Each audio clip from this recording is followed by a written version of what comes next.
Okay, so let's get another strike, I guess. Like, I think this is gonna get a strike. We'll see. I wrote this in 2020.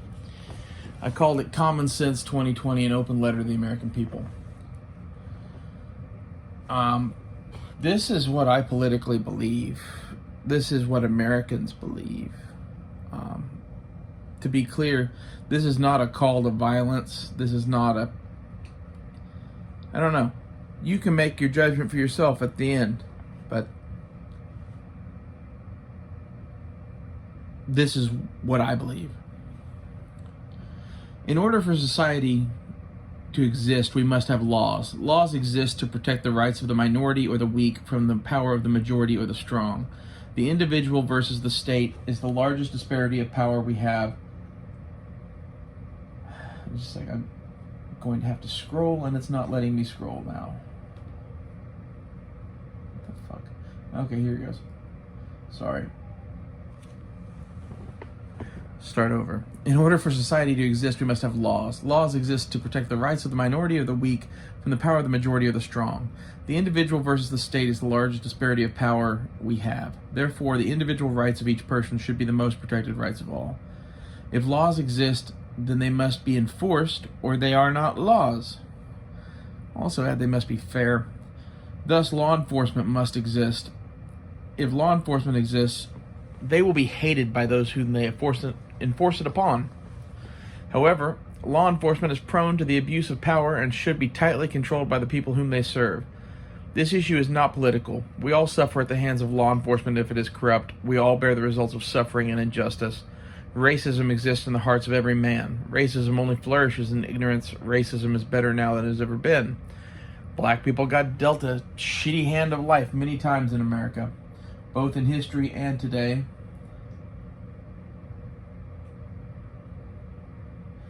There are as many white people that got dealt equally shitty hands of life. Same for every other race. Life is not fair. Life can suck. There's nothing we can do about this besides trying to love one another with all our hearts. Evil is real and also in the heart of every man. This is why we must have laws and law enforcement. Communism is evil and should be fought as such. It is evil not in its purported goals, but in its methods to achieve said goals.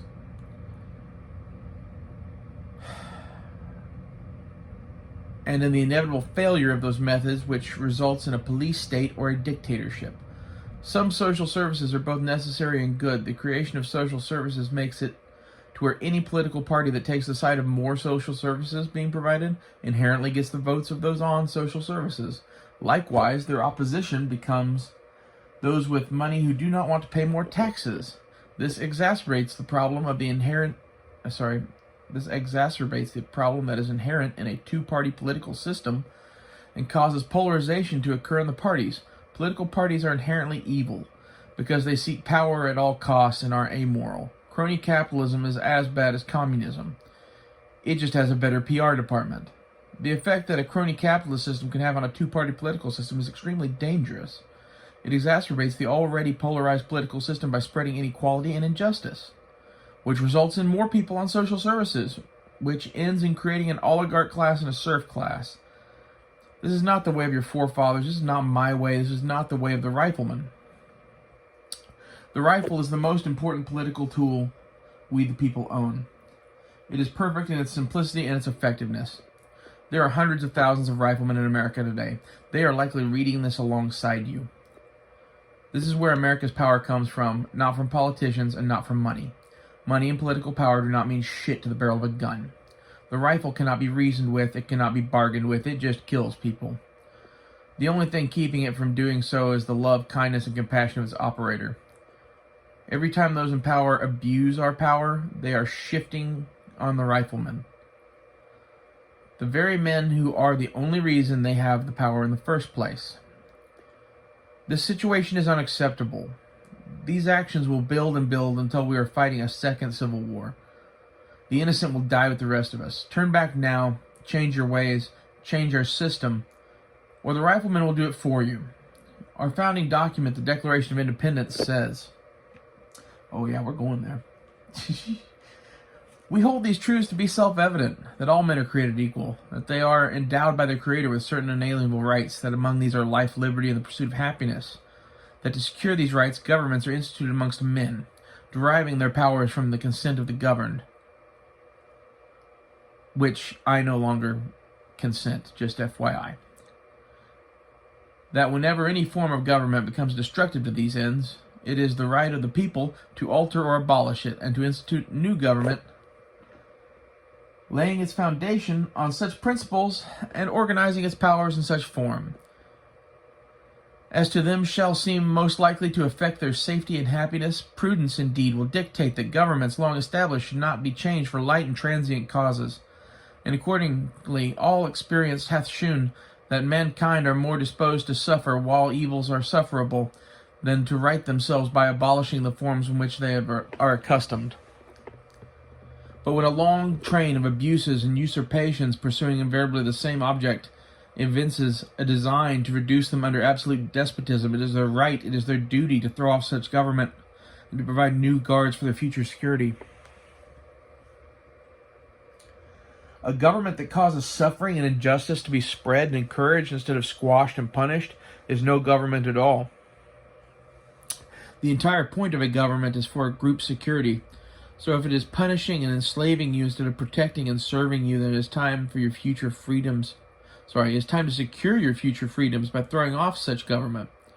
I question the validity of a government that more than half of its participants have engaged in some form of treason or have broken their oath to support and defend the Constitution. I question their legitimacy as a government due to the abuse of power, crony capitalism, militarization of the police, the oppression of the minorities, their waging of illegal foreign wars, their abuse of the Second Amendment, their abuse of the First Amendment, their corruption, their misuse of taxpayer money, the killing of countless people directly and indirectly, both around the globe and at home, and lastly, abusing the trust of the American people. For these reasons, I call for the creation of a new party or a new government aimed at having a good government, for every state to have a massive recall election and to replace every single senator and congressman immediately. They have shown an inability to lead and are currently our leaders They have shown an inability to lead and are currently our leaders while we are under fire, and they're doing a really shitty job. I wrote that in 2020. It's now 2023, and it's even fucking worse now. They must be replaced as soon as possible. Likewise, Trump is a horrible leader. He never says the right thing at the right time. He never takes responsibility for his actions or his lies. As a leader, you must take responsibility for your actions in order for the people following you to trust you. If you do not, then there is never a negative side effect for you from their perspective. So they know that you don't have to think about the consequences of your decisions, which affect whether people live or die. This is why Trump is a bad leader. Biden is too old and creepy and has lost his mind. Go you know the thing, mixed with his challenging of young men to fisticuffs, means he has lost his mind and cannot be trusted to lead based on this alone. This means we need a third option. I do not care what party or side they are from, as long as they are a good person with the best interest of the country in mind. If our next president is somehow Hillary Clinton, I question our entire voting system. If it's a Democrat that is not Joe Biden, our system is broken. If it's Hillary Clinton, then it's broken and corrupt. I still agree with that. Not that this seems likely, but 2020 has been a trip already. I will not be voting for a Republican or a Democrat this year. I do not know who I will vote for, but we all need to find someone else for the reasons above, or we will most likely be fighting a civil war in our near future. War is horrible. War amongst our families and our homes is unimaginable. That's the kind of war this would be. We have not had a war like this since the Civil War in 1861 to 1865. And if you read about that war, the nightmares that will fill your head about the war being fought today are unimaginable. Let's be better men than that.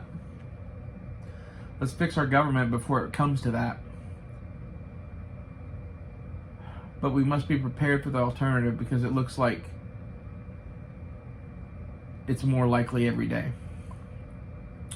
remember the people on the other side are people too, that they have legitimate points and arguments.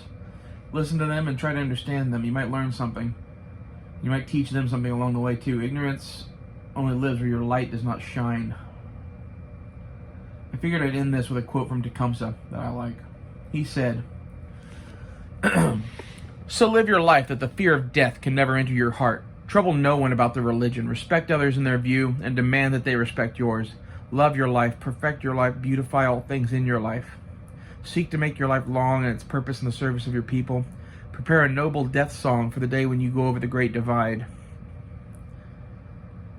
Always give a word or sign of salute when meeting or passing a friend, even a stranger when in a lonely place.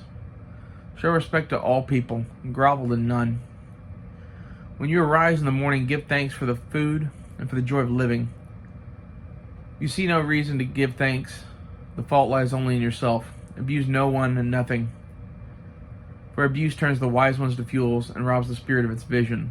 When it comes your time to die, be not like those whose hearts are filled with the fear of death, so that when their time comes, they weep and pray for a little more time to live their lives over again in a different way. Sing your death song and die like a hero going home. Nai Waitoshin, Nai Lilojin, Nai Waitoshin."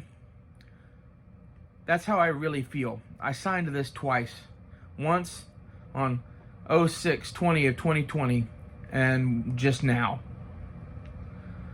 To be honest, I wish I could gather all of the motherfuckers that think this and have us all fucking sign it and send it to fucking Joe Biden. But we can't do that. So, you get this video. Fuck the government.